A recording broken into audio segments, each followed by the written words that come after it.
सरजू की जिंदगी का ज्यादातर वक्त समुद्र की गहराइयों में ही बीता था, क्योंकि वो एक मछुआरा जो था। सरजू के पिता भी यही काम किया करते थे और उन्होंने ही सरजू को मछली पकड़ना सिखाया था। और अब सरजू इसी काम से अपना और अपने बीवी बच्चों का पेट पाल रहा था। माली हालत बहुत अच्छी तो नहीं थी, पर किसी तरह गुजारा चल रहा था। सुनो जी, आजकल आप बहुत कम मछलियां पकड़ कर ला रहे हो। ये तो घर में ही खप जाती हैं। बेचने के लिए तो ज्यादा कुछ बचता ही नहीं। ऐसे कैसे काम चलेगा जी? अरे भगवान, क्या करूं? जितनी मछलियां जाल में फंसेंगी उतनी ही तो लाऊंगा ना। पता नहीं क्या बात है, लगता है समुद्र में मछलियां कम हो गई हैं। कितनी सफाई से झूठ बोल लेते हो। तुम्हें क्या लगता है मुझे कुछ पता नहीं लगेगा? सच तो ये है कि तुम्हारा ध्यान मछली पकड़ने में रहता ही नहीं है। किशोर भैया ने सब बता दिया है मुझे। सच तो ये है कि तुम किनारे पर रहते ही नहीं हो। सच सच बताओ मुझे, सारा दिन कहाँ फिरते रहते हो? मैं कहाँ जाऊंगा?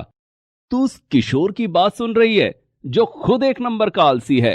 मैं तो किनारे पर ही होता हूं, बल्कि वो खुद मटर गश्ती करता होगा, इसीलिए तो मुझे नहीं देख पाता है। अच्छा, तो किशोर भैया मटर गश्ती करते हैं, फिर भी उनके पास तुमसे 4 गुना ज्यादा मछलियां होती हैं, वो भी हर रोज। सच क्या है, मुझे अभी के अभी बताओ। क्या खिचड़ी पका रहे हो? कोई सौतन तो नहीं पाल ली ना तुमने? अरे रजनी, तुझे क्या हो गया है? क्या नाप शनाप सोच रही है? मैं सच कह रहा हूं।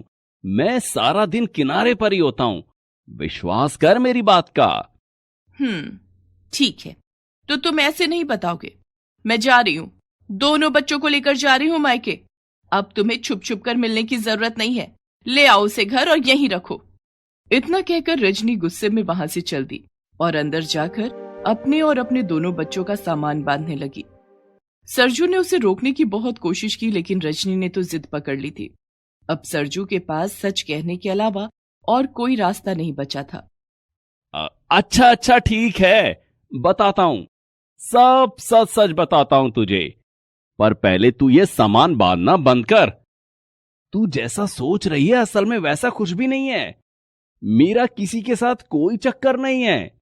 हाँ, ये सच है कि मैं बस कुछ देर ही मछलियां पकड़ता हूं, लेकिन बाकी के वक्त मैं कुछ भी गलत नहीं करता। बल्कि मैं तो समुद्र के अंदर जाता हूं, पानी की गहराइयों में। हैं? कुछ भी मत बोलो तुम। समुद्र के अंदर कितना खतरा है, वहां ऐसे ही क्यों जाओगे तुम? और वहां जाकर करते क्या हो? रहने दो, तुम मुझसे झूठ बोल रहे हो। मैं जा रही हूँ। अरे अरे, तू रुक तो सही, ठहर जा। मेरे पास कुछ है जिसे देखकर तुझे मेरी बात पर भरोसा हो जाएगा। सरजू फौरन अपने कमरे में जाता है और वहां से एक पोटली लेकर आता है। उस पोटली के अंदर एक बड़ा और बहुत ही चमकीला मोती था, जिसे देखकर रजनी चौंक जाती है। ये ये कहां से मिला तुम्हें? ये तो हाँ, ये वही खास मोती है जिसके चर्चे इस वक्त हर तरफ हो रहे हैं। ये मोती बहुत ही कीमती है और मैं इसे खुद ढूंढ कर लाया हूं। लेकिन ये तुम्हें कैसे मिल गया? इसके पीछे तो ना जाने कितने लोग हैं।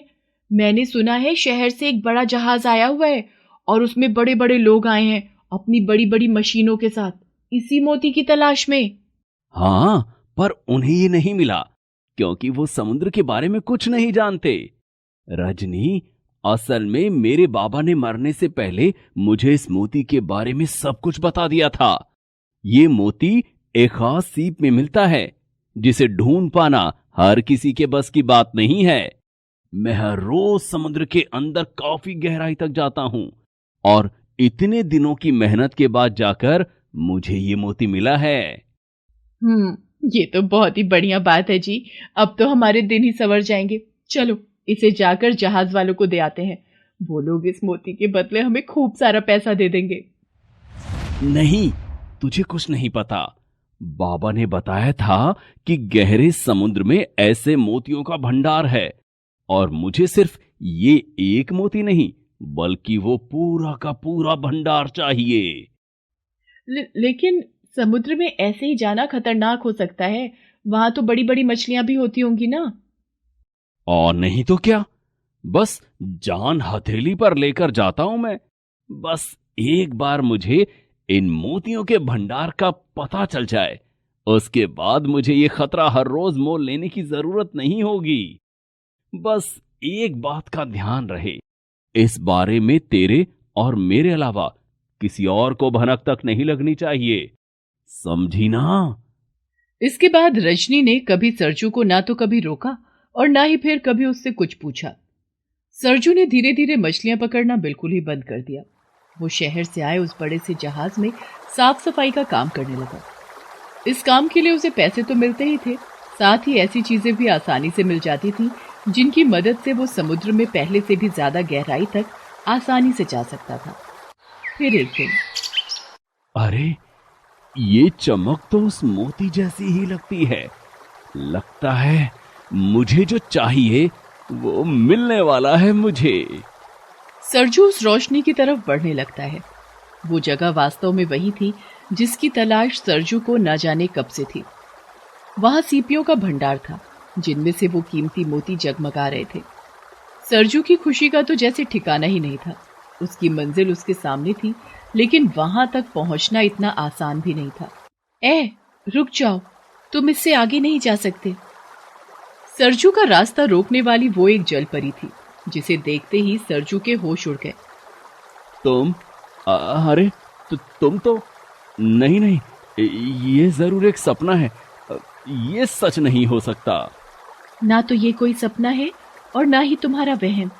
मैं एक जलपरी ही हूँ और मेरा नाम मीना है। अरे वाह, यहाँ जलपरियां रहती हैं। मुझे ये बात तो पता ही नहीं थी। यहाँ बहुत सी जलपरियां रहा करती थी, लेकिन अब सिर्फ मैं ही बची हूँ। तुम इंसानों ने इस समुद्र में इतना जहर घोल दिया है कि एक एक करके सारी जलपरियां मरने लगी। बस मैं ही किसी तरह बच पाई हूँ। जहर? कैसा जहर?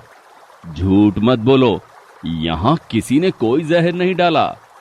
अच्छा, तो समुद्र के अंदर इतना सारा कचरा कहाँ से आया?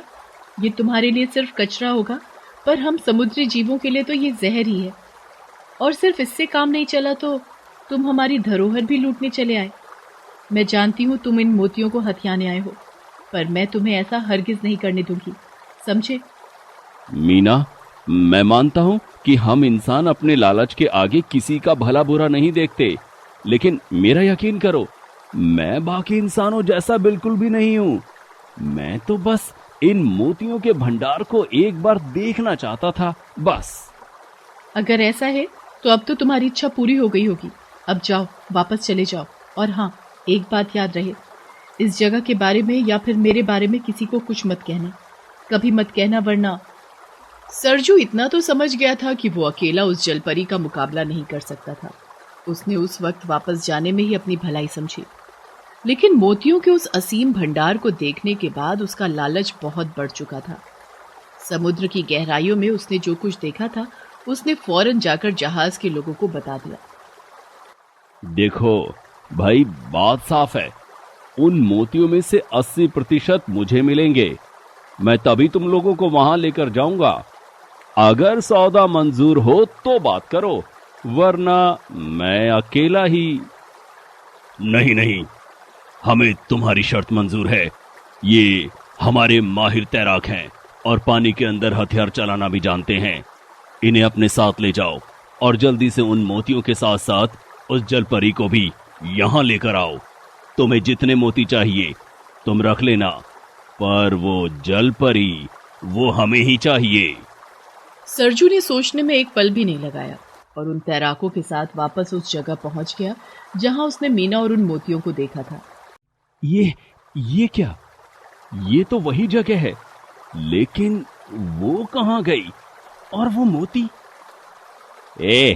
पिछले 5 घंटों से इधर उधर घुमा रहा है। सच सच बता, तू हम सबको पागल तो नहीं बना रहा? नहीं, मैं सच कह रहा हूं, वो यही जगह थी। लगता है मीना को मुझ पर शक हो गया होगा और उसने ही। चलो रे, ये पागल है और हमें भी पागल ही बना रहा है। यहाँ कुछ भी नहीं है, ना कोई मीना और ना ही कोई मोती। सभी तैराक किनारे पर वापस आ गए, लेकिन सरजू वो समुद्र में ही मीना और मोतियों की तलाश में घूमता रहा। तैरते तैरते वो काफी दूर निकल आया।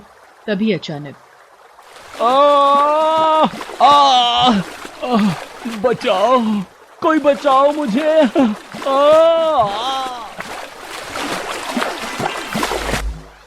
मीना, तुमने मुझे बचाया? हाँ, क्योंकि मैं तुम्हारी तरह नहीं हूँ। मुझे मालूम था कि तुम वापस जरूर आओगे। तुम्हारा लालच तुम्हारी आंखों में देख लिया था मैंने, इसीलिए सारे मोतियों के साथ मैं वहां से चली गई। मैं चाहती तो तुम्हारे किए की सजा तुम्हें अभी मिल सकती थी, लेकिन सच तो ये है कि तुम इंसान भले ही हम समुद्री जीवों से कितनी भी दुश्मनी निभाओ, लेकिन हम तुम्हारे जैसे नहीं हैं। मुझे माफ कर दो मीना, मुझसे बहुत बड़ी गलती हो गई। मुझे एहसास हो गया है कि लालच में आकर मैं कितनी बड़ी गलती करने जा रहा था। मैं तुमसे वादा करता हूँ कि अब कभी यहाँ दोबारा नहीं आऊंगा, ना अकेले और ना ही किसी के साथ। इतना कहकर सरजू वापस किनारे की तरफ तैरने लगा। मीना ने ना तो उसे रोका और ना ही उससे कुछ कहा, क्योंकि जैसे पहले उसने सरजू की आंखों से उसका लालच पहचान लिया था, ठीक वैसे ही अब उसका पछतावा और उसके वादे की सच्चाई को भी वो समझ गई थी। नामदेव एक गरीब मछुआरा था। अब उसकी उम्र हो चुकी थी। बच्चे भी अपने अपने परिवार के साथ अलग रहने लगे थे। नामदेव का शरीर कमजोर हो चला था, इसलिए वो अब मछलियां पकड़ने बीच समुद्र में नहीं जा पाता था। वो समुद्र के किनारे पर ही मछलियां पकड़ने के लिए चला जाता था। एक रोज, मंगला, मैं जरा समुद्र किनारे होकर आता हूँ। शायद कुछ मछलियां मिल जाएं तो बेचकर पैसे आ जाएंगे। तुम भी कहाँ तक मेहनत करोगे जी? अब तुम्हारी भी तो उम्र हो चली है। आज बच्चों का सहारा होता तो हम भी आराम की 2 वक्त की रोटी खा रहे होते। मंगला, बेटों का नाम मेरे सामने ना ही ले तो अच्छा है। उन दोनों ने आज तक हमारी कोई खबर नहीं ली है। पिछले 2 साल से एक बार भी मिलने नहीं आए दोनों। चल, मैं आता हूँ थोड़ी देर में। नामदेव का नसीब खराब था, और जब एक गरीब का नसीब खराब हो तो सब कुछ गलत ही होता है। नामदेव अभी समुद्र के किनारे पहुंचा ही था कि अचानक, अरे नामदेव, क्या हुआ? लगता है बेहोश हो गया। भाइयों, उठाओ इसे और इसकी झोपड़ी तक ले चलो। क्या हुआ इन्हें? क्या हुआ भैया इनको? पता नहीं, समुद्र के किनारे मछलियां पकड़ते हुए अचानक बेहोश होकर गिर गया। नामदेव को शायद होश आ रहा है। पता नहीं सर्वेश भैया, अचानक आंखों के आगे अंधेरा आया और मैं गिर पड़ा। उसके बाद मुझे कुछ याद नहीं। सुनो जी, तुम आराम करो और अभी कुछ दिन समुद्र किनारे जाने की कोई जरूरत नहीं है। भगवान का लाख लाख शुक्र है कि कुछ नहीं हुआ, तुम ठीक हो। पर मंगला, अगर मैं समुद्र किनारे मछलियां पकड़ने नहीं गया तो हमारा गुजारा कैसे होगा? तुम चिंता मत करो, जब तक तुम ठीक नहीं हो जाते तब तक मैं समुद्र किनारे मछलियां पकड़ने जाऊंगी। पर मंगला, अब तो तुम्हारी भी उम्र हो चली है, कैसे जाओगी? सुनो जी, उम्र भले ही कितनी हो जाए पर इंसान की हिम्मत कभी नहीं बदलती। इंसान का विश्वास वैसे का वैसा ही रहता है जैसा उसने सोचा होता है। एक बार कोशिश कर लेने में क्या जाता है। मैं कल सुबह ही मछलियां पकड़ने समुद्र किनारे जाऊंगी और तुम कुछ दिन आराम करो। मंगला टोकरा और मछली पकड़ने का जाल लेकर समुद्र किनारे निकल पड़ती है। मंगला पूरा दिन जाल लेकर समुद्र किनारे बैठी रहती है, पर उसके जाल में एक भी मछली नहीं फंसती। तभी लाखन नाम का एक मछुआरा वहां आता है। अरे मंगला ताई, जितनी मर्जी कोशिश कर लो, तुम्हारे जाल में मछली नहीं फंसने वाली। ये हम जैसे सालों से मछली पकड़ने वाले मछुआरों का ही काम है, तुम्हारे बस की नहीं है। ताई, घर वापस चली जाओ और जाकर रोटी बनाओ। मंगला निराश होकर घर वापस लौट आती है। नामदेव उसे कहता है, निराश क्यों होती हो मंगला? कोई बात नहीं, आज कई वर्षों बाद तुमने मछली पकड़ने का काम किया है। कल दोबारा कोशिश करना। मुझे पता है तुम इस काम में जरूर सफल होगी। तुम सही कह रहे हो, मैंने हिम्मत नहीं हारी। मैं कल एक बार फिर कोशिश करूंगी। अगले दिन मंगला दोबारा मछली पकड़ने के लिए समुद्र किनारे जाती है। लाखन उसे कहता है, मंगला ताई दोबारा फिर क्यों आ गई? तुम्हें पता है तुम्हारी अब उम्र नहीं रही, तुम थक जाओगी, पर पूरा दिन मछली तुम्हारे जाल में नहीं आएगी। अरे मैं किसी मछली को छोड़ूंगा तभी तो तुम्हारे जाल में फंसेगी ना। लाखन, तुम मेरे बेटे की उम्र के हो, इसीलिए तुम्हें भी नसीहत दे रही हूँ। कभी भी किसी गरीब का मजाक मत उड़ाना। किसी का नसीब बदलते देर नहीं लगती।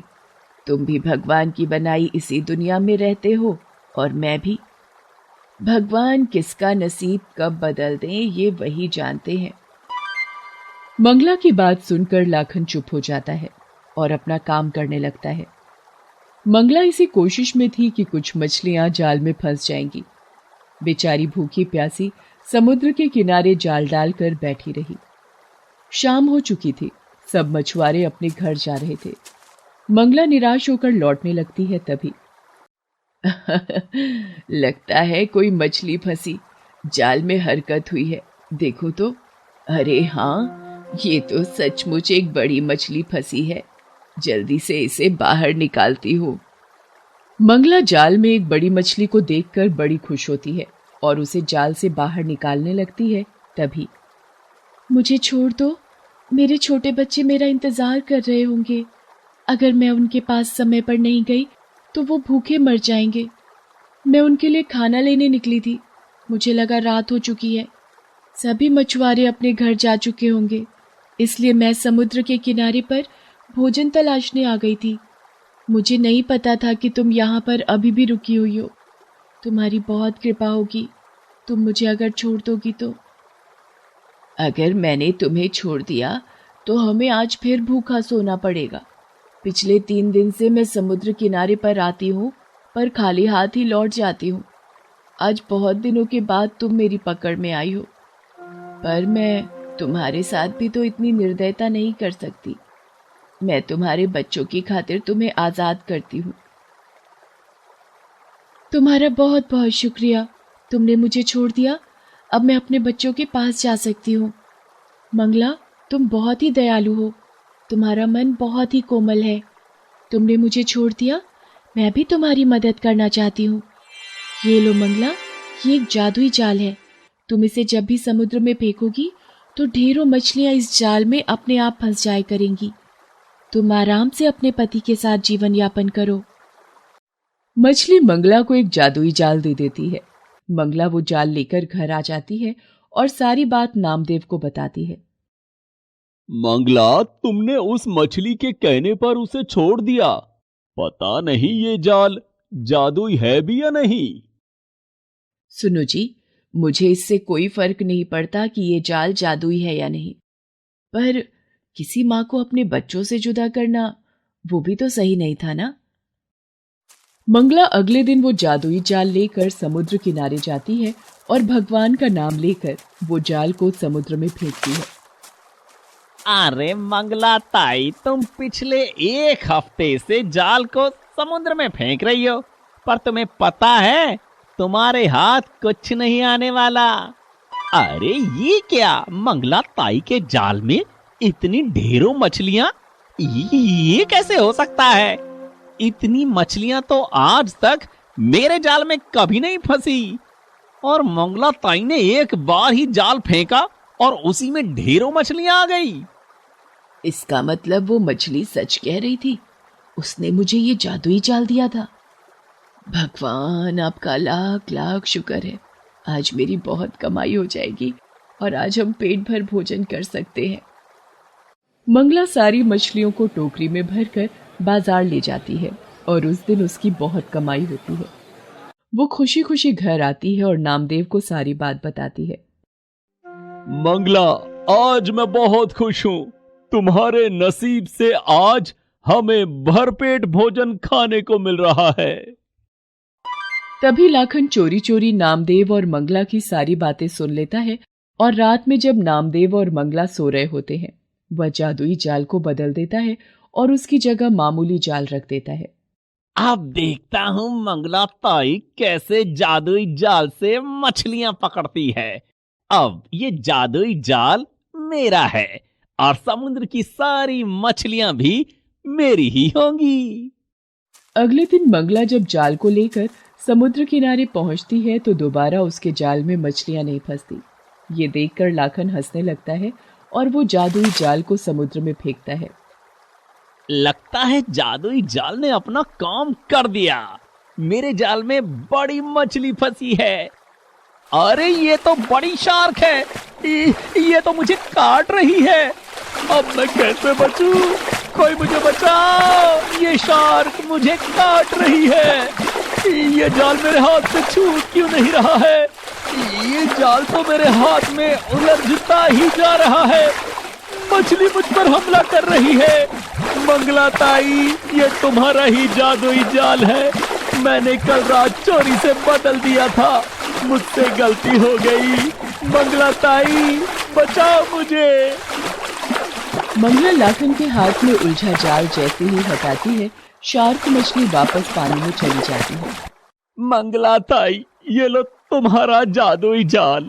ये तुम्हारे ही नसीब का है। मैंने बेईमानी करके इसे तुमसे छीनने की कोशिश की, पर आज मुझे इसका सबक मिल गया है। चोरी करने की वजह से आज मेरी जान भी जा सकती थी। मुझे माफ करना मंगला ताई। आज के बाद मैं किसी का भी मजाक नहीं उड़ाऊंगा और ना ही कभी किसी की चीज पर कब्जा करने की सोचूंगा। कोई बात नहीं लाखन, सुबह का भूला यदि शाम को घर वापस लौट आए तो उसे भूला नहीं कहते। तुम्हें अपनी गलती का एहसास हुआ, इस बात की मुझे खुशी है। धीरे धीरे नामदेव और मंगला बहुत पैसे वाले बन जाते हैं। ये बात जब उनके बेटों को पता चलती है तो वो उन्हें अपने साथ ले जाने के लिए आते हैं, पर मंगला और नामदेव उनके साथ जाने के लिए मना कर देते हैं और दोनों पति पत्नी एक दूसरे के साथ खुशी खुशी अपना जीवन गुजारने लगते हैं। Please subscribe this channel.